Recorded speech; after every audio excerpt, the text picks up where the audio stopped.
저희 순전한 교회에 오실 때는 항상 성경책을 가지고 오셔야 됩니다. 오늘 예배 드리는데 먼저 오신 분들이 굉장히 어두워서 잘 글씨가 안 보인다고 하시는 분들 계시는데 여기에서 4번만 예배하면 되니까 참으시고 같이 말씀 봤으면 좋겠습니다. 시편 139편 1절부터 10절까지 말씀입니다. 시편 139편 1절부터 10절까지 말씀입니다. 저와 함께 한 목소리로 교독하도록 하겠습니다. 시편 139편 1절부터 10절까지 말씀. 제가 먼저 읽고 성도님들 또 한 절 읽으시면서 교독하겠습니다. 여호와여, 주께서 나를 살펴보셨으므로 나를 아시나이다. 주께서 내가 앉고 일어섬을 아시고 멀리서도 나의 생각을 밝히 아시오며 나의 모든 길과 내가 눕는 것을 살펴보셨으므로 나의 모든 행위를 익히 아시오니 여호와여, 내 혀의 말을 알지 못하시는 것이 하나도 없으시니이다. 주께서 나의 앞뒤를 둘러싸시고 내게 안수하셨나이다. 이 지식이 내게 너무 기이하니 높아서 내가 능히 미치지 못하나이다. 내가 주의 영을 떠나 어디로 가며 주의 앞에서 어디로 피하리이까. 내가 하늘에 올라갈지라도 거기 계시며 수월에 내 자지를 펼지라도 거기 계시니이다.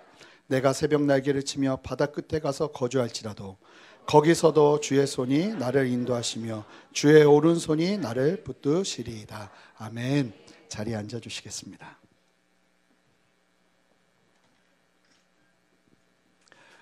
순전한 교회 주일 예배 오신 여러분 다시 한번 환영합니다. 모든 것들이 아마 다 새롭고 또 아마 여러분들 많은 시간들을 좀 적응하셔야 될 겁니다. 그리고 적응할 만하면 여기서 또 예배 안 드립니다. 또 다른 곳으로 가서 그래서 12월 말까지만 12월 마지막 송구영신 예배까지만 여기서 예배를 드리고 1월부터는 합동에 있는 삼위가토홀에서 예배를 드리게 됩니다. 그래서 여러분들 기억해 주시고 함께 계속 예배 드려주시고 은혜 나눠주시고 하면 좋을 것 같습니다. 말씀을 나누도록 하겠습니다. 사람과 사람이 만날 때 그리고 관계를 이루어 갈 때 서로에 대해 아는 것이 정말 중요합니다. 그래야 더 건강하게 관계를 맺을 수 있습니다. 부부관계에서도 모르면 계속 싸우는데 서로의 기질과 성품적인 특성을 알면 그리고 그 알매 맞게 대처하면 서로가 편해지고 오해도 적어집니다. 제가 집에서 갑자기 저녁에 민감해지면 제 아내는 처음에는 당황했는데 지금은 당황하지 않고 바로 음식을 준비합니다. 저도 몰랐어요. 근데 제가 민감했는데 아내가 음식을 주고 나니까 마음에 평화가 임하고 용서 못하겠던 것들도 용서되어지는 것들을 보기 시작했죠. 제 아내가 그때부터 안 거예요. 이 사람이 지금 배고프구나. 거의 90% 민감하면 배고픈 것 같습니다. 그 외에도 여러 가지죠. 제 아내에 대해서도 제가 제 아내가 어떤 사람인지를 알고 나면 그러고 나면 제 아내와 관계하는 것이 굉장히 편해집니다. 제가 함께하는 공동체에서 제일 많이 하는 것 중에 처음 보는 사람과 제일 많이 하는 것 중에 하나가 큐큐입니다. 큐큐는 뭐냐면 퀘이커 교도들 조금 여러 가지 신학적으로 다른 견해를 가지고 있고 문제도 있지만 그럼에도 불구하고 거기는 공동체 생활을 하는데 이 퀘이커 교도들이 처음 오는 사람을 만나면 꼭 하는 질문 3가지가 있습니다. 서로 함께 나누는 그거를 퀘이커 퀘스천이라고 하는데 큐큐라고 많이 부르죠. 근데 그 큐큐를 하면 뭘 하냐면 3가지를 질문합니다. 인생에 가장 추웠을 때가 언제인가? 인생에서 가장 따뜻했을 때가 언제인가? 그리고 언제 인격적으로 예수님을 만났는가? 이렇게 3가지 질문에 대해서만 나눠도 사람을 이해하는 폭이 넓어집니다. 정말 아무것도 아닌 것 같아도 이 3가지 질문에 대답을 하고 마음을 나누기 시작하면 그 사람이 어떤 사람인지 어떤 삶을 살았는지는 대충 알 수 있고 그 사람을 더 마음 열고 볼 수 있는 눈과 시각이 생겨요. 그만큼 상대방에 대해서 아는 것이 필요합니다. 그런데 이런 부분들은요, 신앙생활에서도 마찬가지입니다. 하나님을 섬김에 있어서도 하나님이 어떤 분이신지 아는 것이 정말 중요합니다. 서로를 알면 그 관계가 편해지는 인간관계처럼 하나님과의 관계에서도 하나님이 어떤 분이신지 알면 알수록 우리가 굉장히 편해집니다. 우리가 자유로워지고 우리가 건강해진다는 말입니다. 호세아 6장 3절과 6절 말씀을 한 목소리로 읽어보겠습니다. 그러므로 우리가 여호와를 알자. 힘써 여호와를 알자. 그의 나타나심은 새벽 빛같이 어김없나니 비와 같이 땅을 적시는 늦은 비와 같이 우리에게 임하시리라 하니라. 나는 인애를 원하고 6절이요. 나는 인애를 원하고 제사를 원하지 아니하며 번제보다 하나님을 아는 것을 원하노라. 이스라엘 백성들은 하나님을 몰랐던 거예요. 하나님은 번제에 관심이 있으시구나. 하나님은 제사에 관심이 있으시구나. 하나님은 우리가 뭐 드리는 거에 관심이 있으시구나. 그랬는데 하나님 얘기하시는 거예요. 나는 그거에 관심 있는 게 아니라 나는 너희들을 사랑하기 원하고 그리고 너희들이 나를 아는 것을 원한다고 말씀하시는 놀라운 하나님의 말씀.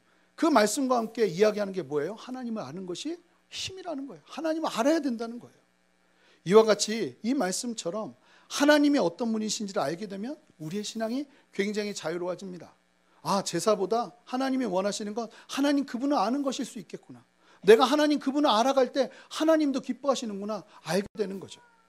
저는 우리 순전한 교회가 다른 무엇보다 여러분들 모두가 가지고 있었던 잘못된 하나님에 대한 선입관과 편견들이 무너지고 진리 안에서 하나님을 알게 되는 새로운 은혜와 역사가 일어나기를 주님의 이름으로 축복합니다. 그리고 그렇게 될 것입니다. 아멘 크게 하셔야 됩니다. 될 것입니다. 왜? 오늘 본문도요. 하나님께서 어떤 분이신지를 아주 잘 이야기해 주고 있습니다. 하나님에 대해서 크게 두 가지를 설명하는데 그 두 가지를 좀 살펴보고 우리가 함께 좀 마음을 나누기를 원해요. 함께 1절 말씀, 오늘 본문의 1절 말씀을 한 목소리로 읽어보겠습니다. 시작.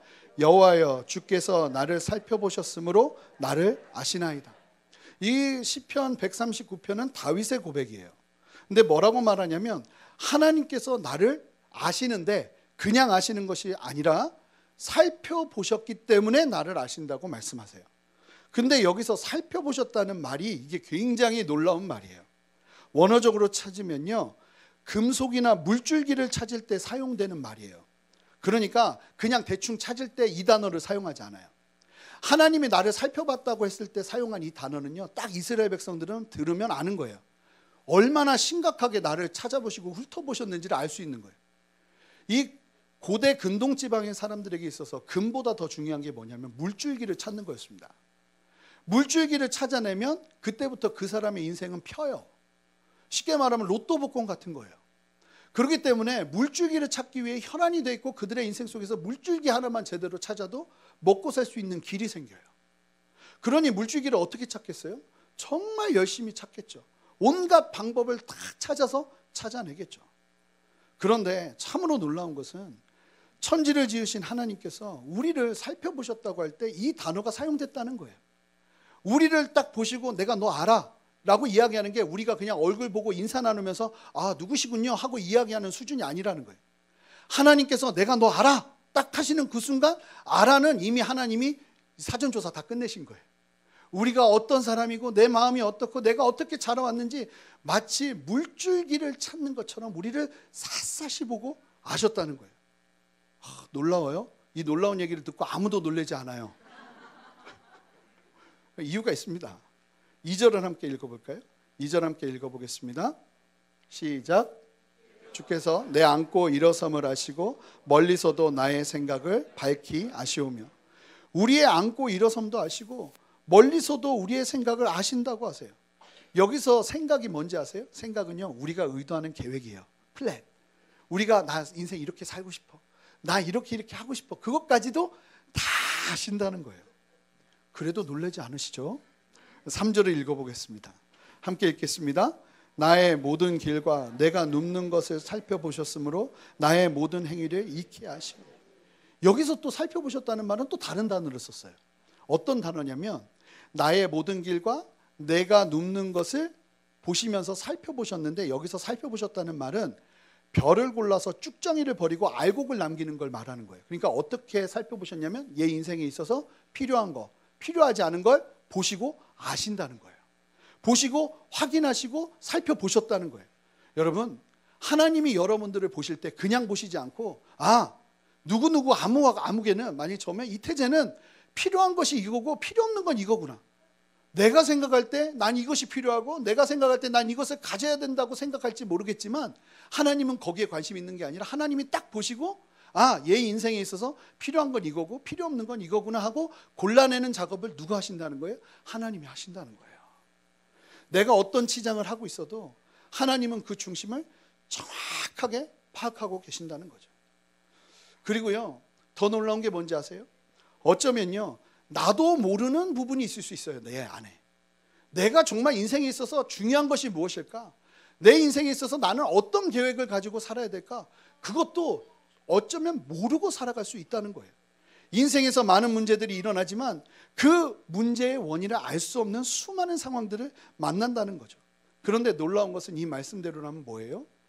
나조차도 모른다고 해도 하나님은 우리를 살펴보시고 우리의 본질적인 상태와 필요들을 알고 계신다는 거예요. 여러분, 때로는 우리가 기도할 때 이런 기도가 필요해요. 어떤 기도냐면, 하나님, 하나님의 눈으로 나를 보게 해 주십시오. 하나님, 내가 어떤 사람입니까? 지금 내 상황이 어떤 상황입니까? 하나님, 나에게 보여주십시오. 사람의 내면을 연구한 이론 중에 조하리 윈도우라는 게 있어요. 이게 뭐냐면 조랑 해리라는 사람이 부부예요. 근데 이 두 사람이 심리학자예요.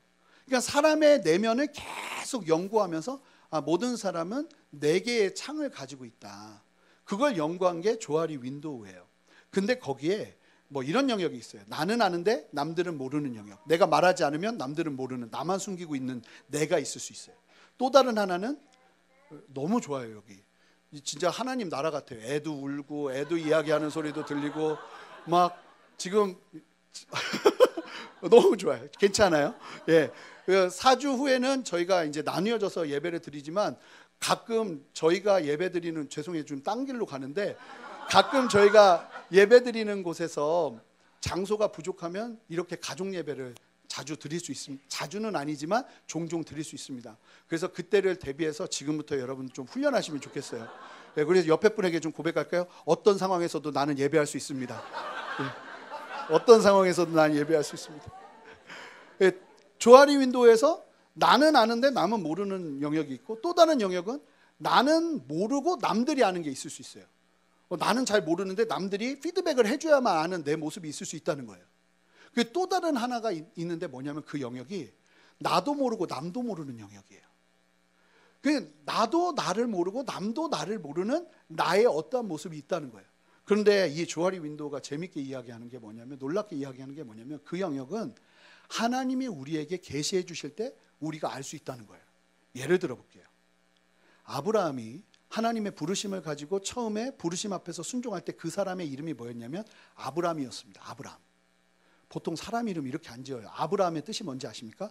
큰아버지라는 뜻이에요. 아니, 애한테 큰아버지라는 이름을 줘줬어요.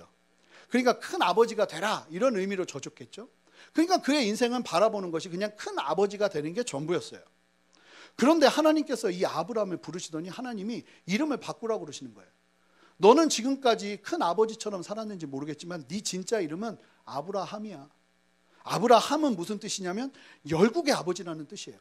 자기는 몰랐죠. 내가 열국의 아버지까지 된 큰 스케일을 가지고 있는 사람이라는 거예요. 그런데 하나님께서 말씀하시기 시작하는 거예요. 네 이름은 아브라함이 아니라 아브라함이에요. 아브라함이야, 이렇게 말씀하시는 거예요.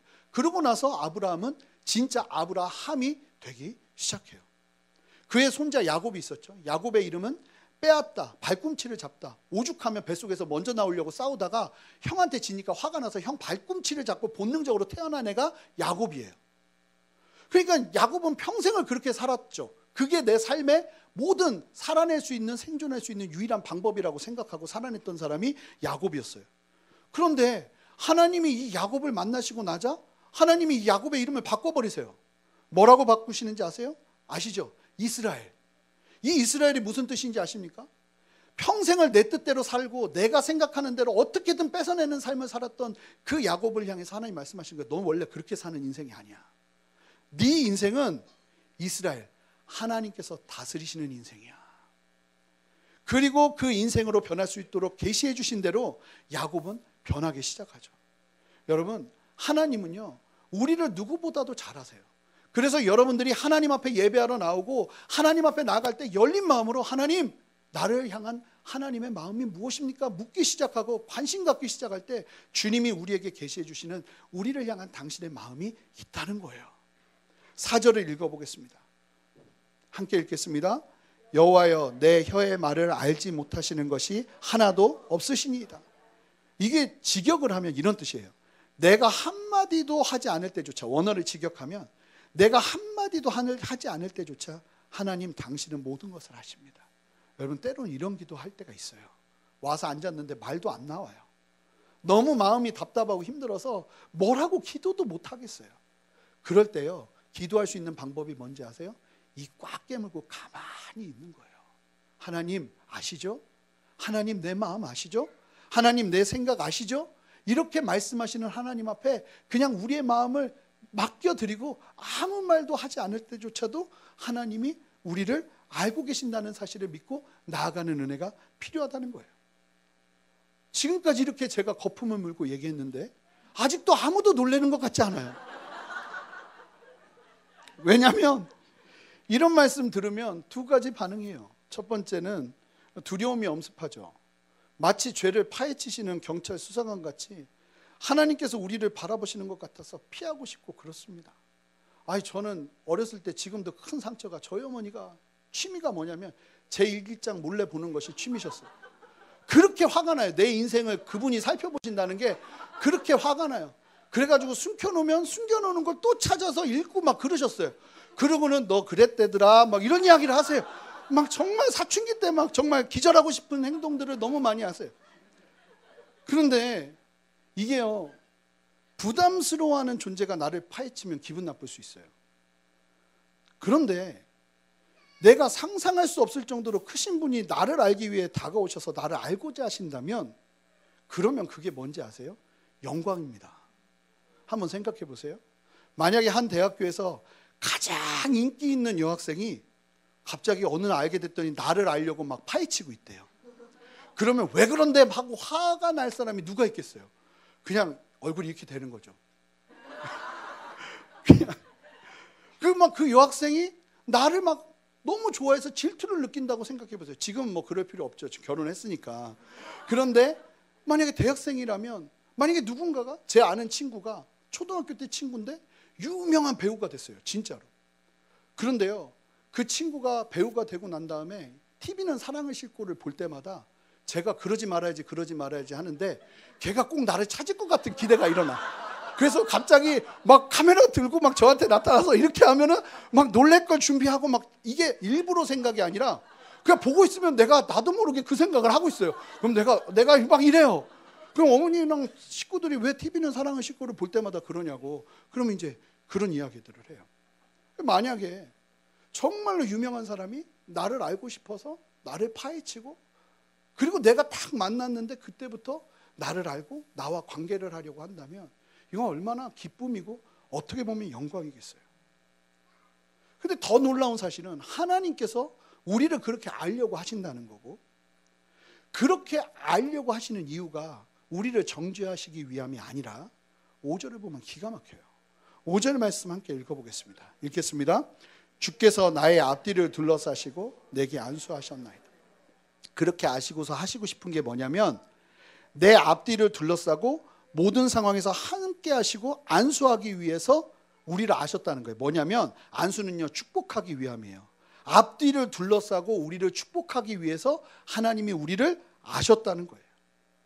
하나님은 우리를 어떻게 하면 더 잘 이끌 수 있을까 하는 마음을 가지고 우리를 파악하고 돌보시는 것입니다. 하나님께서 우리를 아신다는 사실에 큰 위로와 힘을 얻으시는 저와 여러분 되시기를 주님의 이름으로 축복합니다. 두 번째 특징을 살펴보면 7절 8절 말씀을 한 목소리로 읽어보겠습니다. 7절 8절입니다. 시작. 내가 주의 영을 떠나 어디로 가며 주의 앞에서 어디로 피하리까? 내가 하늘에 올라갈지라도 거기 계시며 수월에 내 자리를 펼지라도 거기 계시니이다. 두 번째 하나님의 특징은요, 첫 번째 하나님의 특징은 우리를 아시는 분이세요. 아주 먼저 사전에 파악하고 우리를 아시는 분이세요. 두 번째 하나님의 특징은 어디에도 계시는 분이세요. 자, 주의 영을 떠나 내가 어디로 피하겠습니까?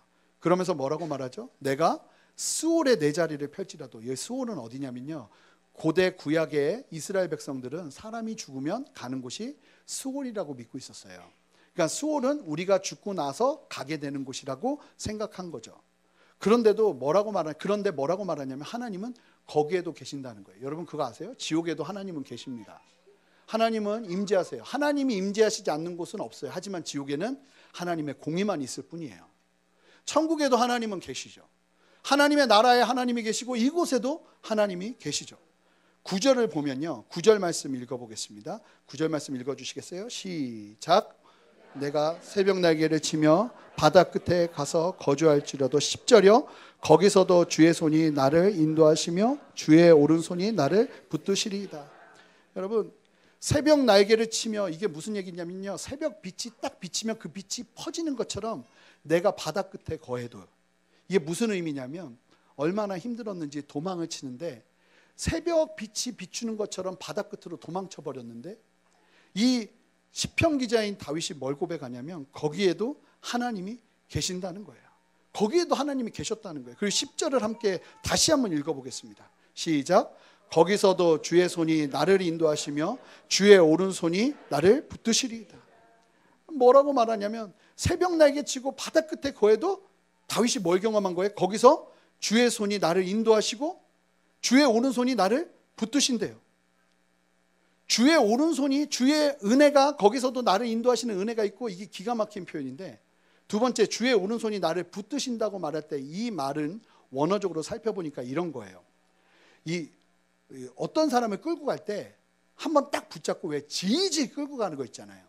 그러니까 절대로 놓지 않고 질질 끌고 가는 거. 지금 여기에 이 단어는 바로 그런 뜻이에요. 하나님이 우리를 붙드시는데, 아니 내가 거기까지 도망쳤는데 거기서 하나님이 뭘 하고 계시냐면 나를 딱 붙잡고 질질 끌고 가고 계시는 거예요. 하나님의 손이 나를 인도하고 계시는 것을 경험했다는 거예요. 여러분, 하나님의 악수법 아세요? 저는 그 어릴 때부터 목사님들을 통해서 여러 번 들었던 이야기예요. 하나님은 어떻게 악수하는지 아세요? 하나님은요, 우리가 생각하는 대로 이렇게 손잡고 이렇게 악수하지 않으세요. 하나님의 악수법은요, 이렇게 잡는데요. 왜 이렇게 잡냐면 내가 한 손을 놔도 그분은 놓지 않으려고 항상 그렇게 잡는다는 거예요. 근데 그 성경적인 근거가 바로 여기 있는 거예요. 할렐루야. 성경적인 근거가 여기 있는 거예요. 그러니까 내 손을 꽉 잡고 놓지 않으시는 하나님이 함께 하신다는 거예요. 이 두 가지, 하나님이 어디서든 나와 함께 하시고 나를 아시는 분이 바로 하나님이시라는 거예요. 그런데 어쩌면 이 말씀을 들으면서 제가 지금 계속 이야기했지만 감동이 안 되고 마음의 동의가 안 되는 정말 중요한 이유가 여기 한 가지가 있을 수 있습니다. 어쩌면 이 말씀을 듣고 있는데 마음을 닫고 화가 나서 이 말씀을 읽고 싶지 않은 분들이 계실 수 있습니다. 하나님은 나를 아시고 어디서든 계셔서 나를 붙드시고 이끄시는 분인데 왜 지금 내 삶은 이런 거지? 지금 내가 당하는 어려움은 도대체 뭐지? 하나님은 안 계시는 것인가? 하나님께서 나와 동행하시는데 왜 내 삶은 하나님이 안 계시는 것 같은 그런 절망의 시간들을 보내고 있는 것인가? 사랑하는 성도 여러분, 어쩌면 이러한 마음이 저와 여러분들에게도 있을 수 있어요. 그런데 우리가 이 말씀을 대하면서 기억해야 될 너무나 중요한 사실이 있습니다. 그게 뭔지 아십니까? 이 시편 139편은 다윗의 인생의 말미에 쓴 시라는 겁니다. 다윗이 어떤 사람입니까? 어떤 인생을 살았습니까? 시편에 보면 다윗이 뭐라고 고백하냐면 나는 부모와 형제들에게 버림받으며 살았습니다. 이런 고백을 합니다. 그리고 자식이 나를 죽이려고 했어요. 그리고 자식끼리 서로 죽이겠다고 죽이고 그냥 철저한 살인극이 가족 안에서 펼쳐졌고 한 번 잘못했는데 그 잘못이 온 천하에 드러나서 온 국민, 온 백성들 앞에서 망신을 당하는 인생을 살았던 사람이 바로 다윗이었습니다. 아마 평안했던 시절보다는 전쟁을 해야 됐던 시절이 훨씬 많았을 것이고 수많은 원수들과 수많은 뒤통수를 치는 사람들을 만나야 했을 겁니다. 그런 인생을 살았던 그가 그의 인생의 말미에 그의 인생을 돌아보며 하나님께 쓴 시가 바로 이 139편이라는 거죠. 잘 돌아보니 다윗이 발견하기 시작한 거예요. 그의 인생 속에서 내가 절망의 자리라고 여겨지는 그 자리에도 하나님은 계셔서 내 손을 붙잡고 질질 나를 끌고 가면서 나를 인도하고 계셨고, 내가 실패라고 여겨지는 그 자리에서도 하나님은 계셨다는 사실, 내가 수많은 사람들의 배신을 당하는 그 자리에도 하나님은 계셨고, 아무도 없다고 생각했던 그때에도 돌아보니 그 절망의 상황에서도 하나님의 손은 여전히 나를 붙들고 있었던 사실, 그 사실을 다윗이 발견하고 시편 139편을 쓴 거예요. 사랑하는 성도 여러분, 우리는 참 많이도 하나님의 인도하심과 동행을 오해합니다. 하나님께서 나를 아시고 동행하시면 모든 문제가 다 해결되고 어려움은 없고 이런 것을 본능적으로 기대하죠. 마치 요술램프의 지니가 나와 함께하는 것처럼. 그런데 그러한 전개 속에서도 어쩌면 우리가 겪고 있는 상황들 속에서 우리가 기대하는 그러한 모든 것이 다 잘 되는 인생은 성경적이지 않은 기대일 가능성이 너무나 큽니다. 시편 23편을 보면 하나님께서 우리의 목자 되셔도 푸른 초장만 가는 것이 아니라 사망의 음침한 골짜기에 있을 수 있어요. 그런데 놀라운 것은 그 가운데서도 주님은 함께 하신다는 거잖아요. 제가 몇 번 이야기 나눈 것 같지만 저는 요셉의 인생을 계속 보면서 굉장히 도전받은 사실은 그의 인생 속에서요, 하나님께서 형통케 하셨다는 그 놀라운 말이 어디에만 나오냐면 창세기 39장에만 나와요. 요셉의 인생이 얼마나 우여곡절이 많았던 인생이었습니까? 그런데 하나님께서 그를 형통케 하셨다는 단어는, 이 문장은 39장에만 나와요. 그런데 그 39장에는 요셉의 어떤 인생이 담겨 있는지 아십니까? 노예로 감옥에 갇혀 있을 때. 더 놀라운 건 그가 인생 속에서 총리 대신이 되었을 때는 이 문장이 나오지 않아요. 형통케 하셨다는 말이 어디에 어울리냐면 고난과 어렵고 힘들고 괴로운 그러한 상황들 속에서 어울리는 말이 하나님의 형통이구나 하는 것을 보기 시작하는 거죠. 여러분, 하나님의 인도하심을 가장 완벽하게 걸어내신 한 분이 계십니까? 한 분이 계십니다. 누구시죠? 바로 예수님이세요. 그런데 예수님의 삶이 어땠습니까? 얼마나 많은 적이 있었고 얼마나 많은 고난이 있었습니까? 그 결과가 십자가의 죽음이셨어요. 그러나 누가 그 삶을 실패한 삶이라고 합니까? 가장 위대하고 아름다운 삶이 바로 예수님 그분의 삶이셨죠. 예수님의 삶은 철저하게 하나님과 동행하는 삶이었지만 그 삶의 모습들을 보면 어떠한 모습도 우리의 기대를 채워주지 않아요. 여러분, 기억하셔야 됩니다. 하나님의 함께 하심은요, 하나님의 동행은요, 세상적인 관점으로 평가되는 것이 아닙니다.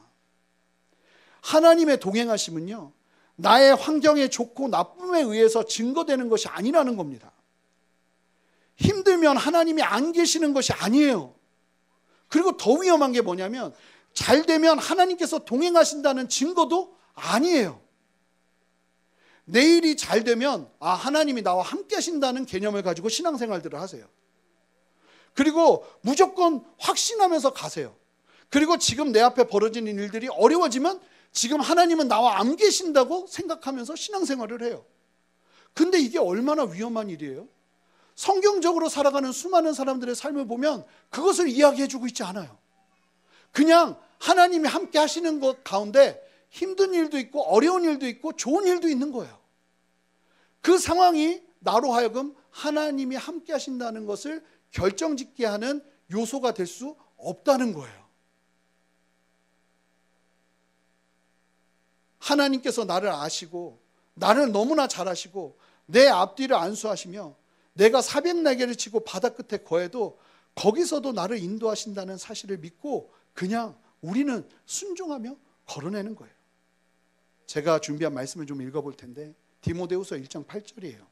디모데후서는 바울이 그가 죽기 전에 마지막 그의 아들 같았던 디모데에게 썼던 글이에요.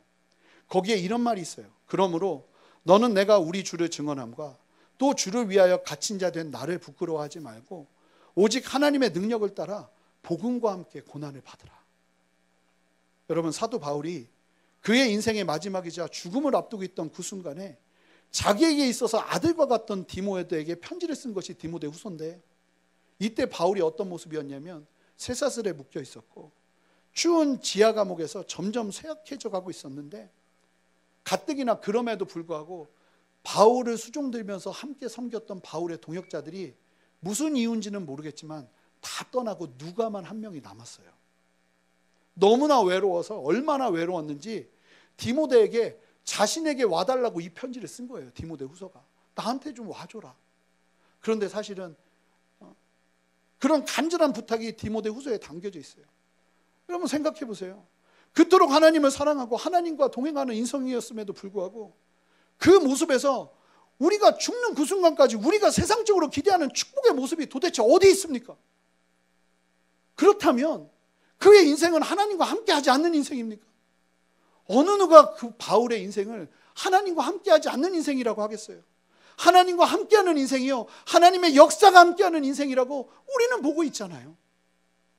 주님을 위해 그토록 열심히 살았는데 그의 인생을 보면 마지막까지 하나님의 동행과는 거리가 먼 모습처럼 보이는 모습들이 보입니다. 오죽하면요, 뭐라고 말하냐면 주님을 그토록 따르고도 갇힌 자 된 나를 네가 부끄러워하지 않았으면 좋겠다. 그럼에도 불구하고 바울의 신신당부가 뭐예요? 이 디모데도요, 엄청난 고난에 당하고 있었거든요. 막 포기하고 싶어서 도망치고 싶어 했던 사람이거든요. 그러면 도망치고 싶어 했던 사람한테 그래 피곤하지? 얼마나 힘들었어? 얼마나 고통스러웠어? 내가 네 고통 알아? 이렇게 이야기해 주는 게 보통은 사람의 마음인데 바울이 뭐라고 그래요? 너 힘든 거 아는데 그래도 끝까지 복음과 함께 고난을 감당해라. 이 외침이에요.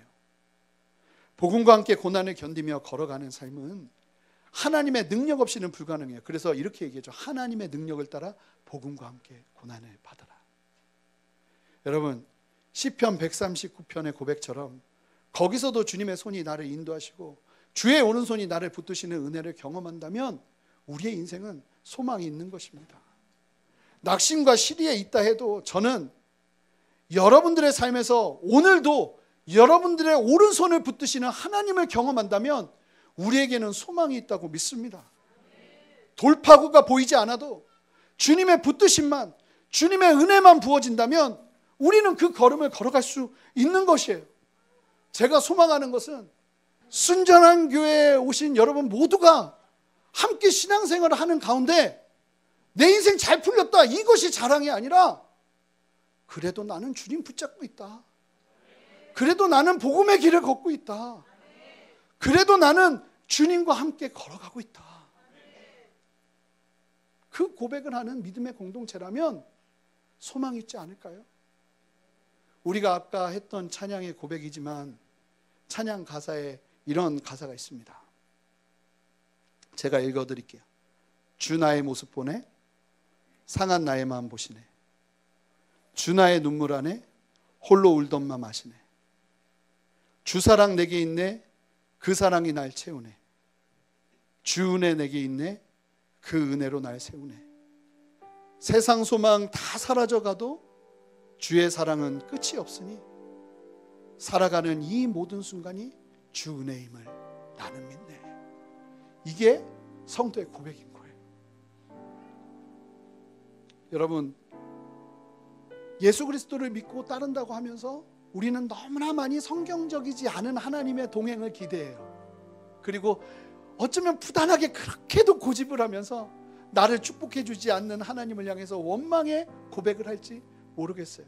그런데 이 말씀대로라면 이 다윗이 이 마지막에 한 고백을 우리는 믿음으로 바라보고 대할 수 있지 않을까요? 지금은 이해되지 않아도, 지금은 이해할 수 없어도 하나님을 향해서 끊임없이 순종하는 걸음을 걸어내다 보면 그 자리에서도 주님은 나와 함께 하셨구나. 제가 놀라운 게 뭔지 아세요? 저는 인생을 살면서 한 번도 예수님 믿고 나서 와, 내 뜻대로 된다는 생각을 해본 적이 한 번도 없어요. 진짜 한 번도 없었어요. 근데 지금 요즘 무서운 게 뭐냐면 이 개척이 내 뜻보다 더 잘 뭐가 막 이루어져요. 그래서 막 겁나요. 한 번도 그런 적이 없어요. 그러니까 장소가 필요해요. 그러면은 장소가 생겨요. 여러분, 새벽 예배 드리고 사무실 장소도 생겼어요. 그리고 이제 주일 예배는 한 곳에서 드리고 또 새벽 예배나 나중에 수요 예배도 생기고 이러면 또 거기서 우리는 또 예배할 거예요. 그리고 제가 예배하는 곳에 콘서트 홀이 좀 있었으면 좋겠다. 근데 그런 곳이 어디 있어요? 그런 곳에서 어떻게 예배해요? 근데 저희가 예배 드릴 곳을 가면요, 한 곳에 콘서트 홀이 있어요. 그래서 금요 찬양 예배를 드리고 싶은데 거기서 그냥 콘서트처럼 우리 전심으로 하나님을 전심으로 예배할 수 있는 장소가 준비되어 있어요. 어떻게 하지 하면 하나님이 다 예배하세요. 그런데 여러분들에게 도전하고 싶어요. 저는 이게 처음이에요. 처음. 그 전에 예수님을 따르는 인생 속에서 이랬던 적이 한 번도 없어요. 그런데 돌아보니까요, 하나님의 손이 너무 선명해요. 내가 기대한 기대와는 전혀 상관없었지만 하나님 그분이 내 앞뒤를 하시고 필요한 것과 필요 없는 것들을 걸러주셨어요. 하나님이 그 상황 속에서도 당신의 손으로 나를 붙들고 계셨고 나를 인도해 주셨어요. 그러니까요, 뭐가 생기냐면 내 기대와 좀 다른 상황이 펼쳐져도 실망스럽지 않아요. 하나님만 바라보고 있으면 주께서 나를 인도하시겠지. 주의 오른손이 나를 붙드시겠지.